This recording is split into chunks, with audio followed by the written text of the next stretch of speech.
Hey, I'm Harper minus 25 years old, a marketing exec in New York City. But let me take you back to where it all started in good old suburban America. Growing up, I was the classic firstborn, eager to please, full of dreams. Then Jake came along, my little brother. At first, I was excited to be a big sis. But man, did things change. Jake wasn't your typical toddler. His tantrums were legendary, full-on meltdowns over the smallest things. "Sarah, can you keep it down? Jake's trying to sleep," Mom would say, even when I was quietly doing homework. "But Mom, I have a big test tomorrow." "Please, Sarah, you know how he gets when he's tired." It was always about Jake, his knees, his moods, his everything. Don't get me wrong, I loved him, but it felt like I was fading into the background of my own life. My saving grace. Grandma Thompson, she was a saint. Every birthday, she'd call without fail. "Happy birthday, my little star," she'd say, her voice warm over the phone. "Thanks, Grandma," I'd reply, grateful that someone remembered. "Oh, sweetie, your parents love you. They're just preoccupied." Preoccupied. That's one way to put it. Try telling that to 16-year-old me, sitting alone on my sweet 16 while my parents were out handling another one of Jake's cool incidents. "We'll celebrate this weekend, honey," Dad promised when they finally got home. Spoiler alert, we didn't. But it wasn't all bad. I threw myself into school, determined to be noticed. Fast forward to high school graduation.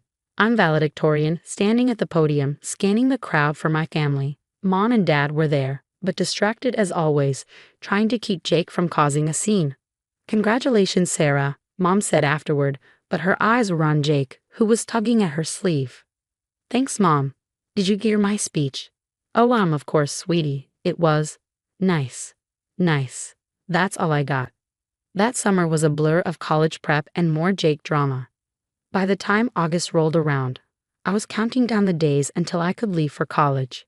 The day finally came, car packed, goodbyes said. As I hugged Grandma, she slipped something into my hand, a small box. "Open it when you get there," she whispered. "And remember, you're destined for great things, Sarah." Driving away, watching my house disappear in the rearview mirror, I felt a mix of excitement and relief. College was my chance to start fresh, to finally be seen for who I was. Little did I know, that was just the beginning of my journey to find my voice. But that's a story for another day. For now, I was just a girl with a car full of dreams, heading toward a new chapter. Life in New York City? A whole different ball game. I hustled my way up to marketing executive, and for the first time, I felt like I was truly being seen. My phone buzzed. It was Michael, my boyfriend. "Hey babe, we still on for dinner tonight?" "You bet. Can't wait to tell you about this campaign I just landed." "That's my girl, always killing it." I smiled. Michael understood me in a way my family never did. Speaking of family, I've been dodging their calls lately. Out of sight, out of mind, right? Wrong. My phone lit up again. Mom's number. "Sarah, it's about Grandma." My heart sank. What happened? "She passed away last night. The funeral's this weekend." It felt like someone had punched me in the gut.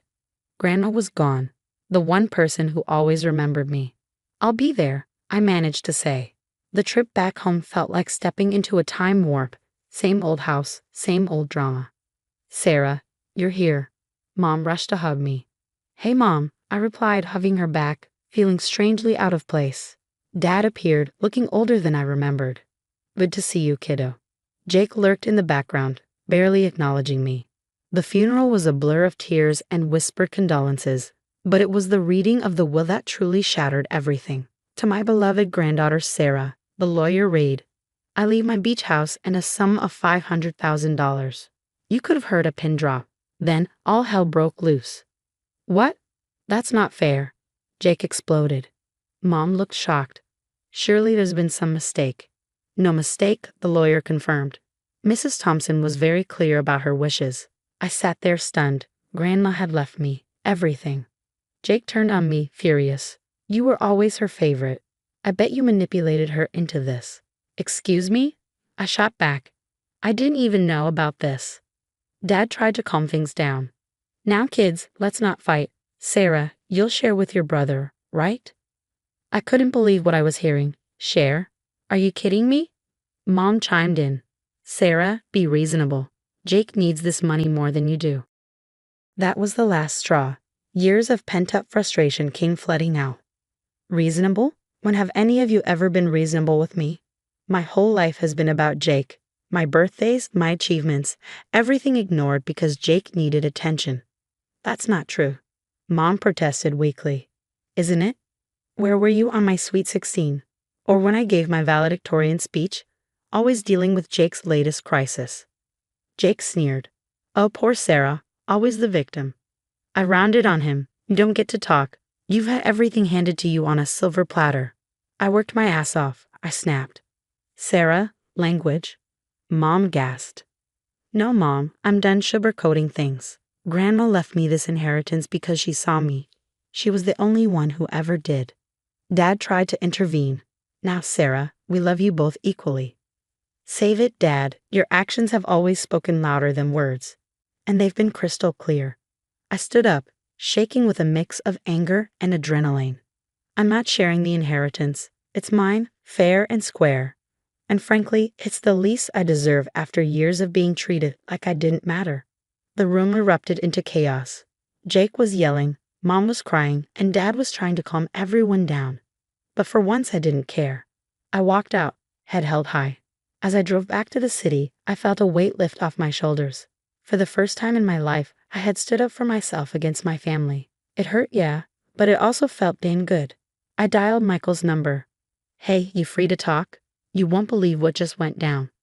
Little did I know, this was just the beginning of the storm.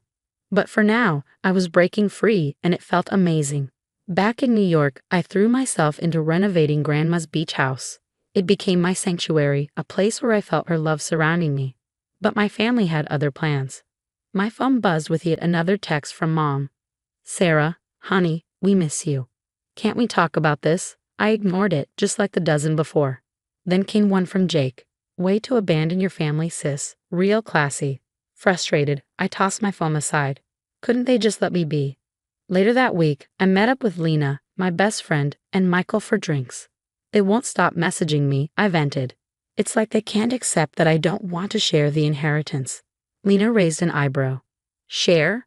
Girl, that's your money. Your grandma left it to you for a reason. Michael nodded in agreement. Sarah, have you ever considered that what they're doing might be emotional abuse? I scoffed. Abuse? That's a bit strong, isn't it? Is it? Lena challenged. They've been dismissing your feelings and needs for years. That's not normal, Sarah. Her words hit me hard. Could it really be abuse? I couldn't shake the thought. Maybe I should talk to someone about this, I admitted. And that's how I found myself in Dr. Patel's office the following week. Tell me about your childhood, Sarah, she prompted. As I talked, memories came flooding back. Like the time I won the science fair, but my parents missed it because Jake had a meltdown at school. They didn't even congratulate me later. The hurt felt fresh, as if it had just happened. Dr. Patel listened intently. Sarah, have you ever considered that Jake's behavior might not always have been uncontrollable? I frowned. What do you mean? Sometimes children learn that certain behaviors get them attention. It's possible Jake's tantrums were, at times, a form of manipulation. It was like a light bulb went off. All those times Jake's tantrums seemed to happen at the most inconvenient moments. Had he been playing us all along? Over the next few weeks, therapy helped me see my family dynamics in a new light. I felt stronger, more sure of myself. Then came the bombshell, a voicemail from Dad. Sarah, we need to talk. We're having some financial troubles. Jake's in a bit of a mess. We're coming to New York next week. We really need to sort this out. As a family. I sat there, phone in hand, as a mix of dread and determination washed over me. They were coming here, to my turf. This time, I'd be ready for them. The week before my family's arrival, I prepped with Dr. Patel and my friends, setting clear boundaries and strategies for dealing with potential manipulation. When they showed up at my apartment, the tension was palpable. Sarah, sweetie, you look well, Mom said, hugging me stiffly. Dad nodded awkwardly. Nice place you've got here. Jake just grunted, not meeting my eyes. I'd arranged for us to have dinner at a nearby restaurant, thinking a public setting might keep things civil. I was wrong. So Sarah, Dad began, about the inheritance. I cut him off.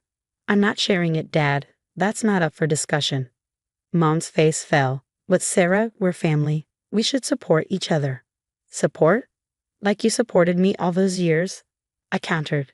Jake slammed his fist on the table. Oh, here we go again with the pity party. People at nearby tables turned to stare. I took a deep breath, remembering Dr. Patel's advice. Jake, that behavior might have worked when we were kids, but it won't work now. Mom looked shocked. Sarah, how can you be so cold? Your brother needs help. What kind of help?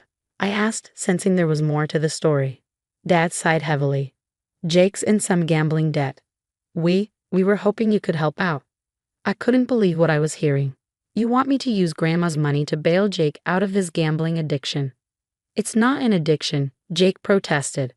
I just hit a rough patch. No, I said firmly, I won't enable this behavior anymore. That's when Jake lost it. You selfish. If you don't share, we'll contest the will. We've already talked to a lawyer. The restaurant fell silent.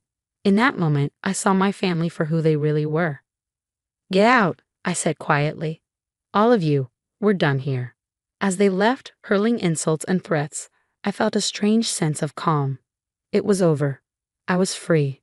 In the weeks that followed, I threw myself into work and the beach house renovation. Michael, being a lawyer, helped me secure my inheritance legally, and Lena, along with my other friends, rallied around me. They showed me what real support looked like. On my next birthday, surrounded by my chosen family at the newly renovated beach house, I felt truly happy for the first time in years. Make a wish, Sarah. Lena called as I blew out my candles. I didn't wish for reconciliation with my toxic family. Instead, I wished for continued strength and growth in my new life. Later, I heard through the grapevine that Jake's debts had caught up with him, leading to legal troubles. My parents, stuck in their enabling ways, found themselves socially isolated and financially strained. The story of Sarah's journey to break free from her toxic family has come to an end. Now, I want to hear from you. Is it ever justified to cut ties with family members, even if they're blood relatives? Or should we always try to maintain family connections, no matter how difficult? Share your thoughts in the comments below.